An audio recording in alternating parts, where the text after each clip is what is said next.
పండ్లతో చల్లని గాలులతో భారతమాత నీకు వందనం. ఎందుకంటే నువ్వు మాకిచ్చిన తీయని నీటి, అంటే మనకు నదులు ఎక్కువగా ఉన్నాయి, గంగా, యమున, కృష్ణ, ఇలాంటి భగీరథి ఎన్నో నదులు ఉన్నాయి. ఇవన్నీ కొండలలో నుంచి మనకు కథలు వస్తున్నాయి. అవి కథలు వచ్చేటప్పుడు ఎన్నో ఔషధ మొక్కలు, ఎన్నో ఖనిజాలు, అవన్నీ మిళితమైనటువంటి నీరు మన యొక్క భారత భూమి పైన ప్రవహిస్తుంది. ఆ నీరు తాగేటువంటి మనము ఎంతో పుణ్యం చేసుకున్నాం. అందుకే మకించిన గడిచి భారతమాతకి వందనం చెప్తున్నాడు. ఎందుకని? మనకిచ్చినటువంటి తీయని నీటితో, కమ్మని పండ్లతో, చల్లని గాలులతో మన దేశం ఎలా ఉందంటే సస్యశ్యామలం మాతరం వందే మాతరం. పచ్చని పైర్లతో, నీరు కూడా పుష్కలంగా ఉంటే పచ్చని పైర్లు ఉంటాయి, అక్కడ ఆహార సమస్య ఉండదు. కాబట్టి ఓ భగమాత, మాకు మంచి నదులు ఇచ్చావు, తద్వారా పచ్చని పైర్లు ఇచ్చావు. అలాగే ఆ పచ్చని పైర్లతో, పచ్చదనంతో మన భారతదేశము చాలా అందంగా విరాజిల్లుతోంది. కాబట్టి నీకు నా వందనం అని అన్నాడు.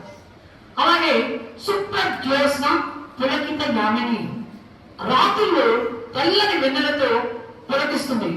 రాత్రుల్లో వెన్నెల రాత్రులుగా చూస్తామంటే మనము ఆ రాత్రుల ఆకాశంలో చుక్కలు, చంద్రుడు, ఎన్నో నక్షత్రాలు, గుంపులు, అవన్నీ చూసేటప్పుడు ప్రకటనలాడేటువంటి ఆకాశం, నీలాకాశంలో మెరిసే చుక్కలు కూడా మాకు ఇచ్చినటువంటి భరతమాత నీకు వందనం.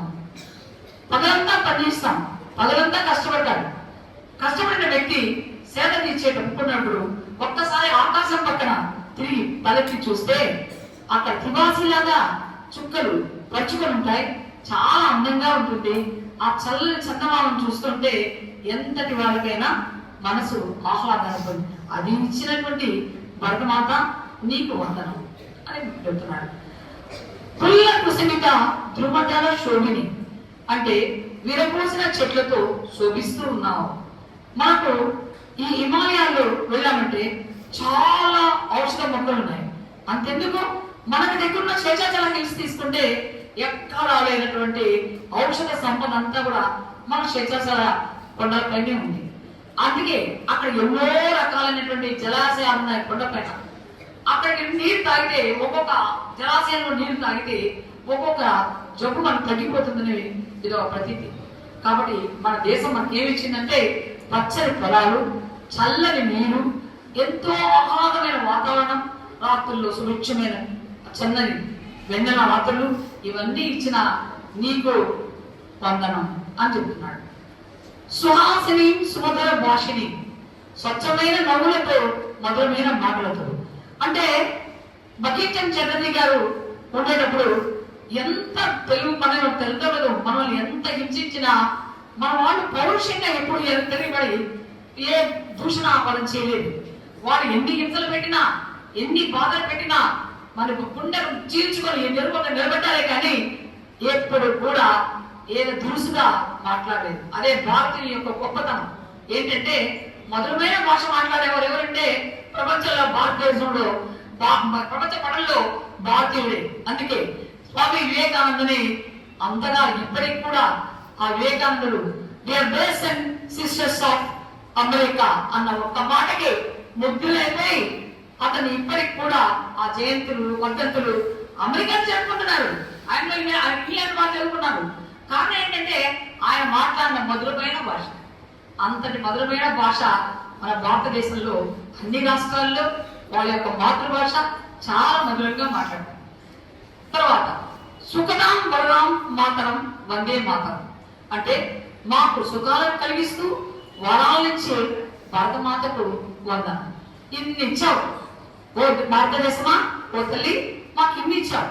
కాబట్టి మేము పౌరుడిగా నీకు తల వంచి వందనం చేస్తున్నాం అని నేను. ఇన్నాళ్ళు పడాం, ఇన్నాళ్ళు చేశాం, కానీ ఏ రోజన్నా ఒక్క క్షణకాలం ఆగామా? లేదు. కాబట్టి మనం ఫస్ట్ థ్యాంక్స్ చెప్పుకోవాల్సింది మన వెంకట సార్కి, విజయ మేడంకి. ఎందుకు తెలుసా?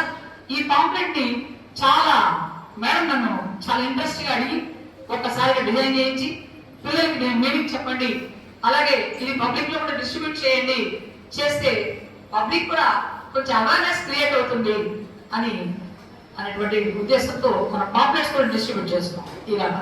మీకు అర్థమైందా? సో వందే మాతరం గీతాన్ని రచించింది ఎవరు? శ్రీ బకిం చంద్ర చటర్జీ. నేటికి ఎన్ని సంవత్సరాలు పూర్తయింది? మన యొక్క నేషనల్ సాంగ్స్ ఎన్ని? ఒకటి, రెండోది. Now you know the meaning of this? Very good, very good. Vande Mataram in English. I bow to thee,